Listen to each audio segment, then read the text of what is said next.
রাজেন্দ্রপুর পুষ্করিণী। এটা ঐতিহ্যবাহী একটা পুষ্করিণী, যে পুষ্করিণীতে আপনার আমাদের বছরে লিজ নেওয়ার পরে এটা মাছ ধরা হয়। এখানে ঈদের দ্বিতীয় দিন আনন্দময় একটা সময়। এই যে এখানে দেখতে পাচ্ছেন অনেক লোক চারিদিকে মাছ ধরছে।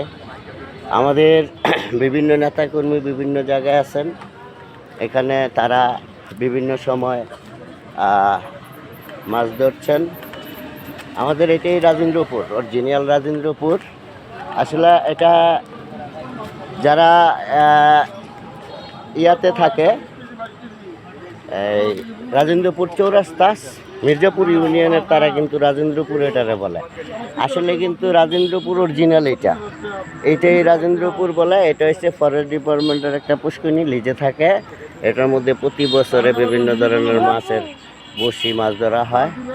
চারিদিকে দেখতে পাচ্ছেন অনেক লোকেরা ঈদের দ্বিতীয় দিনে আনন্দ ফুর্তি করে, এলাকার সিনিয়র মুরব্বী, আমার এই আত্মীয় স্বজন, পাড়া প্রতিবেশী, মামা, নানা, সকলে এখানে মাছ ধরতেছে। এখন আমি এটা একটু ধারণ করে আপনাকে চিনাচ্ছি যে আসলে অরিজিনাল রাজেন্দ্রপুর কোনটা। অরিজিনাল রাজেন্দ্রপুর হচ্ছে এটাই। আমাদের এখানে বর্তমানে যে বিএনপির, হ্যাঁ দিচ্ছি ভাইয়ের একটু কয়ালই, বর্তমান যে আমাদের সরকারের যে নেতাকর্মীরা আছেন রাজেন্দ্রপুর ইউনিয়নের, সর্বসিনিয়র একজন নেতা আমাদের নোয়াগাঁও গ্রামের লিটন ভাই, যুবদলের একজন নেতা। উনি আহ্বায়ক, রাজাবাড়ি ইউনিয়নের আহ্বায়ক। ভাইয়ের কাছে আমি যাচ্ছি। ভাই আমাদেরকে ঈদ উপলক্ষে এই যে একটা আনন্দময় সময় এখানে অংশগ্রহণ করছে, কীরকম উদযাপন করছে। আগামী দিন আমার ভাই এই লিটন ভাই আমাদেরকে নিয়ে কি স্বপ্ন দেখছে, উনি আমাদের সরকার ক্ষমতা থাকা অবস্থায় আমাদের মানুষের জন্য আগামী দিনের ভবিষ্যৎ পরিকল্পনা কি, লিটন ভাইয়ের কাছে আমি যাব। এই যে এখানে আমাদের সিনিয়র বড় ভাইয়েরা, এরা সকলেই রাজাবাড়ি ইউনিয়নের বিএনপির সিনিয়র নেতা লিটন ভাই আমাদের। আসসালামু আলাইকুম ভাই। ওয়ালাইকুম সালাম। আমি মকবুল হোসেন ভাই, মুক্তিযোদ্ধা চেতনা টিভি থেকে।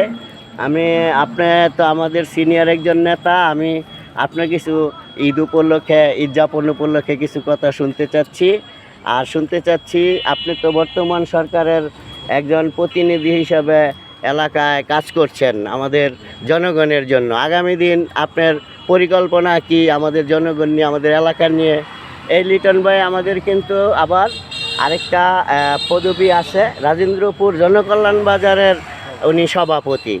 উনি বর্তমানে রাজেন্দ্রপুর এই স্টেশন সহ সকলেই কিন্তু রাজেন্দ্রপুর পুকুর সহ সকলেই থাকে রাজেন্দ্রপুরের আওতায়।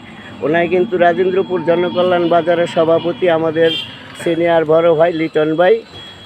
আমি ভাইয়ের কাছ থেকে একটু ঈদ উপলক্ষে আমাদের সম্পর্কে একটু দিক নির্দেশনা দিবেন। আসসালামু আলাইকুম। ওয়ালাইকুম সালাম। আউযু বিল্লাহি মিনাশ শাইতানির রাজিম।